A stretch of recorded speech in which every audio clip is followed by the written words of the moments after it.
बेहदची परम महाशांती 2024, 2025, 2026 भूत प्रेत करतील आतंक की त्यांचा होईल अंत. भविष्य कोण निश्चित करेल? भाग 1. वर्ष 2024, 25, 26 या काळामध्ये घडतील अघटित घटना. बापूजींच्याकडून एक परखड सत्य. बापूजी आणि अनंत भैया यांच्यामधील एक अलौकिक पारलौकिक संवाद आता आपण ऐकूया. अनंत भैया सगळ्यात आधी परम शांती, बापूजी आणि सर्वांचे स्वागत आहे असे म्हणून सगळ्यांचे स्वागत करत आहेत. पुढे ते म्हणतात की बापूजींच्या यूट्यूब चॅनलवर मी आहे अनंत आणि आज आपल्याबरोबर आहेत बापूजी. तर बापूजी, आपले खूप खूप स्वागत आहे. परम शांती, आज आपल्यासमोर घेऊन आलो आहोत भविष्यात येऊ घातलेल्या घटनांचे रहस्य. काय भूत निश्चित करणार 2024ला? काय भूत प्रेत भविष्य निश्चित करतील? येणाऱ्या काळात या धर्तीवर काय घडणार आहे हे कोण निश्चित करणार आहे? आपण मनुष्य निश्चित करणार आहोत का? दिव्य आत्मा हे निश्चित करतील की अजून कोणी निश्चित करतील? तर आपण इथूनच सुरुवात करूया. बापूजी, आपल्याला पहिलाच प्रश्न आहे की काय भूत प्रेत या दुनियेचे भविष्य निश्चित करतील का?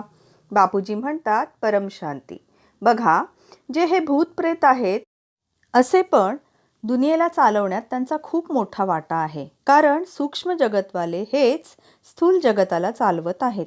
हा कायमस्वरूपीचा नियम आहे आणि नैसर्गिक नियम आहे. सूक्ष्म जगतामध्ये जे देवता असतात ते स्वर्गात राहत असतात. गंधर्व, किन्नर, यक्ष जे भुवर लोकात राहतात. तर या मृत्यू लोकाला चालवणारे कोण आहेत? हेच तर लोक मृत्यू लोकाला चालवतात ना. आता या मृत्यू लोकात मनुष्य बनून कोण येत असते? स्वर्ग लोकातून जे घसरून धर्तीवर येतात ते मनुष्य बनतात. नंतर मनुष्य जेव्हा तमोप्रधान बनतात तेव्हा ते खालील 7 पाताळ लोकात जाऊन असुर बनतात. तर जे असुरी वृत्तीचे आहेत ते खाली जातात आणि कित्येक भूत प्रेत बनून आसुरी वृत्तीचे आत्मे मनुष्य बनतात. तर ते मनुष्यसुद्धा आसुरी वृत्तीचे असतात. तर मृत्यूसमयी अंतमती सोगती या नियमाने मृत्यूसमयी त्यांच्या मनात इच्छा वासना असतात. त्या इच्छा वासनांची पूर्ती करण्यासाठी ते भूत किंवा प्रेत बनतात. पिशाच्य सुद्धा बनतात किंवा डाकिनी बनतात. हे सर्व जसे वेगवेगळ्या श्रेणीचे देवता असतात ना, तर देवता सुद्धा ओरडत असतात. देवता सुद्धा भोगी असतात. देवतांची वृत्ती कशी असते हे तर तुम्हाला माहीतच असेल. देवतांचा राजा इंद्र, तिन्ही लोकांचा स्वामी, काय करत असतो? तो सुद्धा भोगीच असतो. सर्वात मोठा भोग लोक इंद्रलोक आहे ना. अशा प्रकारे हे भूत प्रेत सुद्धा भोगी असतात. तर मनुष्य भोगी कसे बनले? हा मृत्यूलोक भोगी का बनला? सतयुग, त्रेतायुग, द्वापार, कलियुग येत येत हे भोगी का बनले? सत्ययुगात असा भोग नव्हता. त्रेता, द्वापार, कलियुगात हा भोगलोक निर्माण झाला. सत्ययुग हे सत्वप्रधान युग होते. तेव्हा लोकसंख्या सुद्धा खूप कमी होती. हे जे भूत प्रेतवाले आपले बनलेले आहेत ना, तर ते असली कोणते आहेत? भूत प्रेत पहिले कोण होते? भूत प्रेत बनलेले आत्मेच मनुष्य योनीत आले ना. मनुष्य सुद्धा नंतर भूत प्रेत बनले. जर ते कामनायुक्त वासनायुक्त आत्मे असतील, भूत प्रेत दुसऱ्यामध्ये प्रवेश करतात. कारण की ही बाब एका धर्मापुरती मर्यादित नाही. धर्तीवर जेवढे अनेक धर्म, मठ, पंथ, संप्रदाय आहेत त्यांचे सर्वांचे आत्मे आहेत. जसे मुसलमान धर्माचे कबरीत बसलेले आत्मे आहेत, ते बिचारे प्रतीक्षा करत आहेत कयामत दिनाची की कयामत के दिन पर खुदा ताला नूर स्वरूप में धरती पर आएगा और हमें कबर से उठा ले जाएगा. आता पुढे काय त्यांच्यात वासना आहेत का की ते कबरीतच बसून राहतील? ख्रिश्चन धर्माचे आत्मे सुद्धा कबरीतच बसून राहतील का असे विचारले असता बापूजी म्हणतात, ते सुद्धा येतील. आपल्या घरामध्ये घुसतील आणि नंतर त्यांच्यात सुद्धा उलट सुलट वासना आहेत. त्या वासनांची तृप्ती जसे मनुष्य आपल्या इच्छा तृप्ती करत असतो ना. वासना आहेतच की सगळ्यांच्यामध्ये. भौतिक 5 तत्वांमध्ये काम, क्रोध, लोभ, मोह, अहंकार जे आहेत ते मनुष्यामध्ये आहेत. ते सर्व भूतांमध्ये सुद्धा असतील. म्हणूनच तर ते भूत बनले आहेत ना. जर त्यांना ज्ञान असते, त्या आत्म्यांना जर मनुष्य योनीत ज्ञान झाले असते की त्याला इंद्रलोकात जाऊन इंद्र बनायचे आहे, तर त्यांनी निश्चितच तपस्या केली असती किंवा 100 यज्ञ करून घेतले असते. तर त्यामुळे इंद्र बनता येते ना, जसे राजा बलीने केले होते.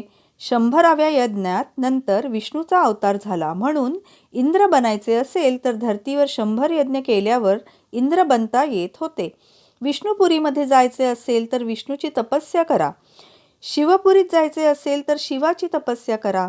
असे काहीच नाही की हे भूत प्रेतांना माहिती नाही. या गोष्टी तर भूत प्रेताला सुद्धा माहिती असतात. तरी सुद्धा सर्व धर्मांचे वासनांनी भरलेले भूत प्रेत आत्मे धर्तीवर आहेत. आता हे भूत प्रेतच निश्चित करतील की 2024 मध्ये जे आहे हे कोण निश्चित करेल? चांगले आत्मे तर धर्तीवर नाहीतच. आज तमोप्रधान झालेलेच आत्मे धर्तीवर आणि सूक्ष्म दुनियेत वावरत आहेत. दुनियेतील वायुमंडळ तमोप्रधान आहे. मनुष्यसुद्धा तमोप्रधान आहेत.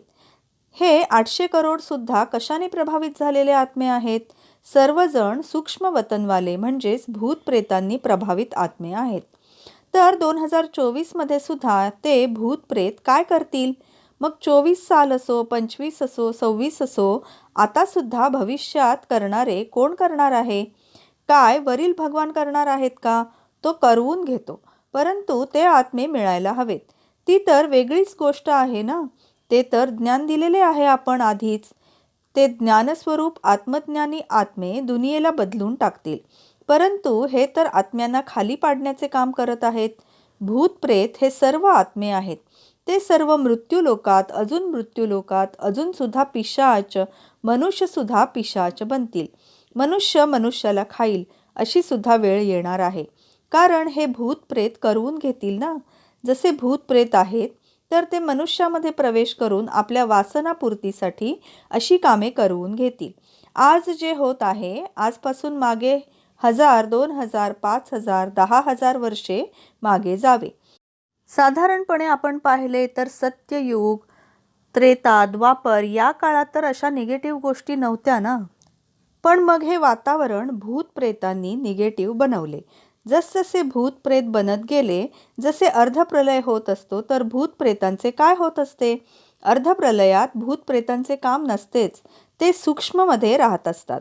कोणी भूत प्रेत वरील लोकांमध्ये तर जाऊ शकत नाहीत. स्वर्ग लोकात तर भूत प्रेत जाऊ शकत नाहीत. गंधर्व लोकात पण जाऊ शकत नाहीत. दुसऱ्या लोकात सुद्धा जाऊ शकत नाहीत. राहतील तर इथे धर्तीवरच 3-4 किलोमीटरच्या रेंजमध्ये. परंतु ते सत्ययुगात अवतार घेणार नाहीत. इथे चांगले सत्वप्रधान आत्मे असतील तेव्हा ते भूतप्रेतवाले आत्मे त्यांना धर्तीवर राहणाऱ्यांना कुणीही परेशान करणार नाहीत. त्यांचे सूक्ष्ममध्ये व्हायब्रेशन सत्वप्रधान होतील, अव्यक्त होतील. भूतप्रेत सारखे आणि भूतप्रेतांची अर्धप्रलय, प्रलय, कल्पप्रलयात काय हालत होईल? इथे कल्पप्रलयात सुद्धा भूतप्रेत राहत असतात ना. कल्पप्रलय म्हणजे ब्रह्माजींचा एक दिवस. हो, 2024 मध्ये भूतप्रेत काय करवून घेतील? पुढील प्रश्न आहे, आता जसे धरतीला सर्व धर्मांचे भूतप्रेत चालवत आहेत, पण येणाऱ्या भविष्यात काय भूतप्रेत चालवणार आहेत की दिव्य आत्मे या धरतीला चालवतील? बापूजी म्हणतात की नाही, आता कुणाचे पारडे भारी आहे?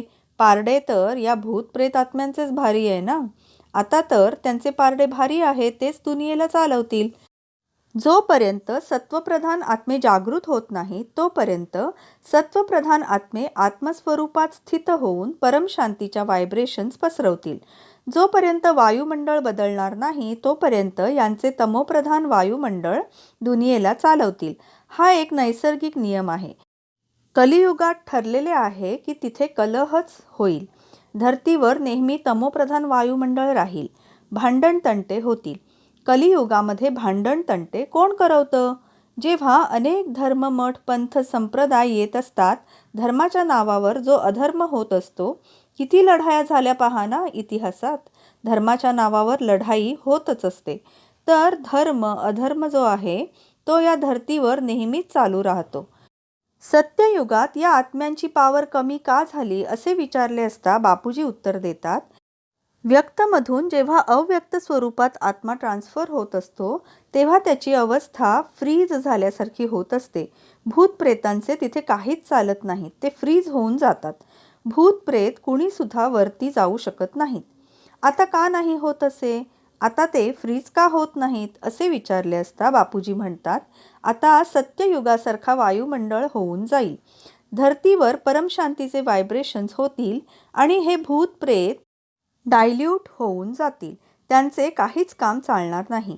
जेव्हा कलियुगाच्या अंतिम वेळेला अर्धप्रलय होत असतो ना, तेव्हा हे भूत प्रेत फ्रीज होऊन जातात. याचा अर्थ असा आहे की जर परमशांतीचे व्हायब्रेशन चहूबाजूला पसरले गेले तर कोणत्याही धर्माचे सर्व भूतप्रेत आत्मे शांत होऊन जातील. फक्त इथलेच नाहीत तर सूक्ष्मवतन, दुसरा भुवरलोक तसेच स्वर्गलोकात सगळ्यांच्यापर्यंत परमशांतीचे व्हायब्रेशन्स जातील. दुनिया व्हायब्रेशननेच बनलेली आहे ना. ब्रह्माने संकल्पाद्वारे सृष्टी बनवली होती, तसेच संकल्पांनीच सृष्टी चालत असते. आपल्या शास्त्रांमध्ये लिहिलेले आहे की अशी अनंत कोटी ब्रह्मांड सतत तयार होत असतात आणि नष्ट होत असतात, तयार होतात आणि नष्ट होतात. आता तर या भूतप्रेतांना सुधारायचे आहे. आता 2024मध्ये तर भूतप्रेत खूप धिंगाणा करणार आहेत. 2024मध्ये, 25मध्ये, 26मध्ये खूप धिंगाणा करतील. अनंत भैयांचा पुढचा प्रश्न आहे, बापूजी आजकाल यूट्यूबमध्ये खूप भूतप्रेतांचे व्हिडिओ येत असतात.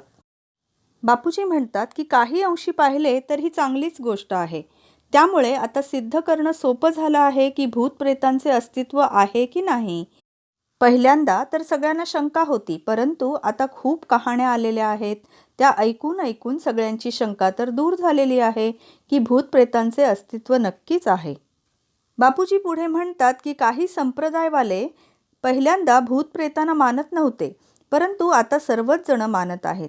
आज तर सर्व दुनिया म्हणजे ख्रिश्चन, मुसलमान सर्वजण मानत आहेत.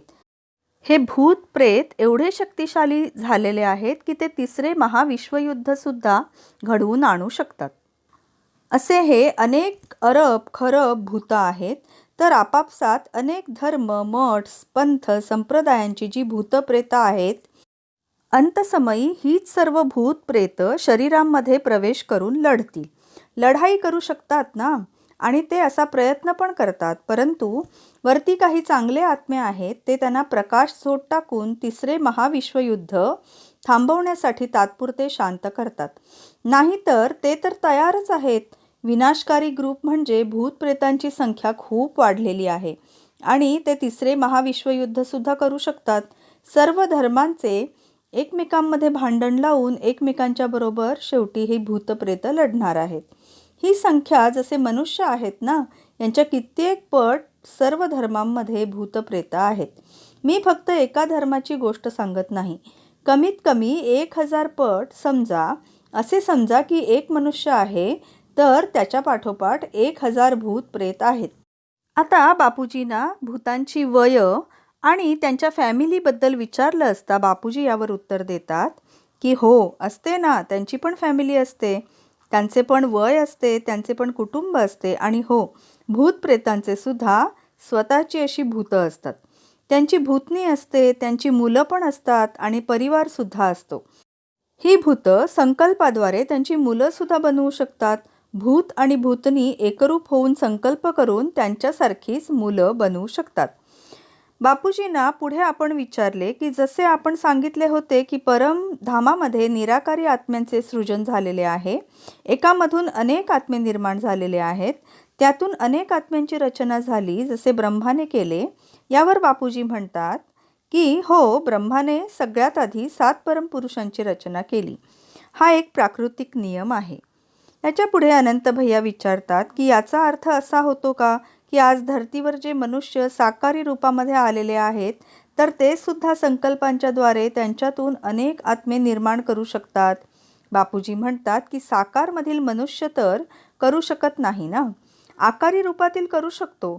जसा शिव निराकारीमधून आकारी बनला आहे ना, शिवाने आपल्या आकारी रूपातून शक्तीची निर्मिती केली आहे. पुन्हा दुसऱ्यांना त्यांना रचना करायची असेल तर शिवशक्तीला सुद्धा जे शिवपुरीमध्ये राहतात त्यांच्याबद्दल मी सांगत आहे. या शंकर पार्वतींच्याबद्दल बोलत नाही आहे. परम शांती.